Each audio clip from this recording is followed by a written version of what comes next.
شروع اللہ کا نام لے کر جو بڑا مہربان نہایت رحم والا ہے۔ الف لام میم۔ اللہ جو معبود برحق ہے، اس کے سوا کوئی عبادت کے لائق نہیں، زندہ ہے، سب کو تھامنے والا۔ اس نے اے نبی تم پر سچی کتاب نازل کی جو پہلی آسمانی کتابوں کی تصدیق کرتی ہے، اور اسی نے تورات اور انجیل نازل کی تھی۔ یہ دو کتابیں اس نے پہلے نازل کی تھیں لوگوں کی ہدایت کے لیے، اور پھر قرآن جو حق اور باطل کو الگ الگ کر دینے والا ہے نازل کیا۔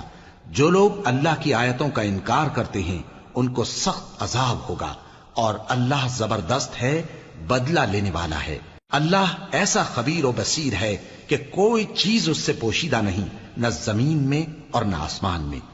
وہی تو ہے جو ماں کے پیٹ میں جیسی چاہتا ہے تمہاری صورتیں بناتا ہے، اس غالب حکمت والے کے سوا کوئی عبادت کے لائق نہیں۔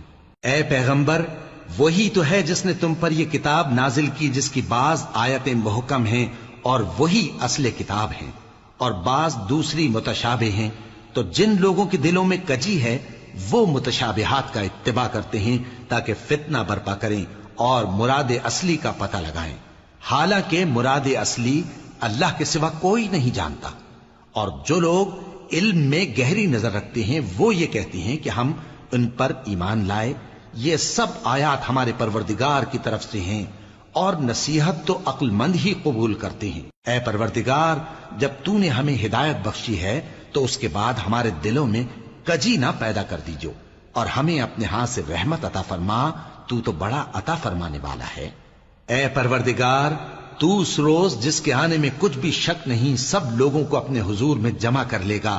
بے شک اللہ خلاف وعدہ نہیں کرتا۔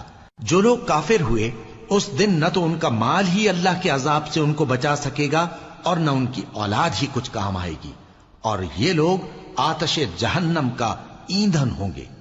ان کا حال بھی فرعونیوں اور ان سے پہلے لوگوں کا سا ہوگا جنہوں نے ہماری آیتوں کی تکذیب کی تھی، تو اللہ نے ان کو ان کے گناہوں کے سبب عذاب میں پکڑ لیا تھا، اور اللہ سخت عذاب کرنے والا ہے۔ اے پیغمبر، کافروں سے کہہ دو کہ تم دنیا میں بھی عنقریب مغلوب ہو جاؤ گے اور آخرت میں جہنم کی طرف اکٹھا کیے جاؤ گے، اور وہ بری جگہ ہے۔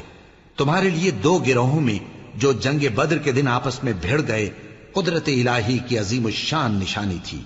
ایک گروہ مسلمانوں کا تھا، وہ اللہ کی راہ میں لڑ رہا تھا، اور دوسرا گروہ کافروں کا تھا، وہ ان کو اپنی آنکھوں سے اپنے سے دگنا مشاہدہ کر رہا تھا۔ اور اللہ اپنی نصرت سے جس کو چاہتا ہے مدد دیتا ہے۔ جو اہل بصارت ہیں ان کے لیے اس واقعے میں بڑی عبرت ہے۔ لوگوں کو ان کی خواہشوں کی چیزیں یعنی عورتیں اور بیٹے اور سونے اور چاندی کے بڑے بڑے ڈھیر اور نشان لگے ہوئے گھوڑے اور مویشی اور کھیتی بڑی زینت دار معلوم ہوتی ہیں، مگر یہ سب دنیا ہی کی زندگی کے سامان ہیں، اور اللہ کے پاس بہت اچھا ٹھکانہ ہے۔ اے پیغمبر، ان سے کہو کہ بھلا میں تم کو ایسی چیز بتاؤں جو ان چیزوں سے کہیں اچھی ہو؟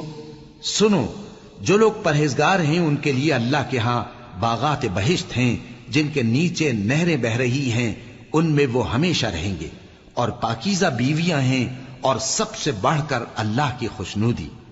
اور اللہ اپنے سب بندوں کو دیکھ رہا ہے۔